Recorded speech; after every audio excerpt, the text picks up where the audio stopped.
السلام علیکم پیارے بچوں، ہم سبق چگلی کھانے والا پڑھ چکے ہیں۔ اس کے 3 سوالات ہم نے لکھے ہیں۔ آج ہم چوتھے سوال سے شروع کریں گے۔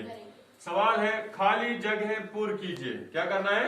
خالی جگہیں پر کیجیے۔ پہلا جملہ ہے کسی گاؤں میں ایک ڈیش ڈیش رہتا تھا۔ اپنے سبق سے چننا ہے، ٹھیک ہے؟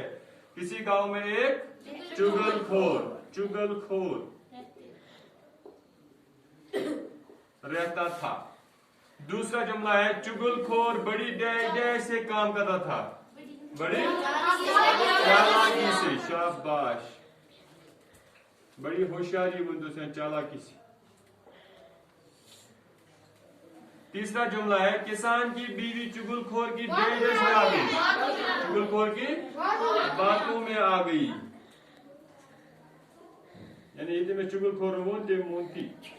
چوتھا جملہ ہے معلوم ہوا کہ یہ سب چگل خور کی ڈیش ڈیش ہے، کارستانی ہے۔ معلوم ہوا کہ یہ سب چگل خور کی کارستانی ہے۔ اس کے ساتھ لاسٹ جملہ ہے، آخری جملہ ہے چگل خور کو اللہ ڈیش ڈیش دیتا ہے۔ چگل خور کو اللہ سخت سزا، یعنی اللہ تعالیٰ دی میں سخت سزا۔ کسی گاؤں میں ایک چگل خور رہتا تھا۔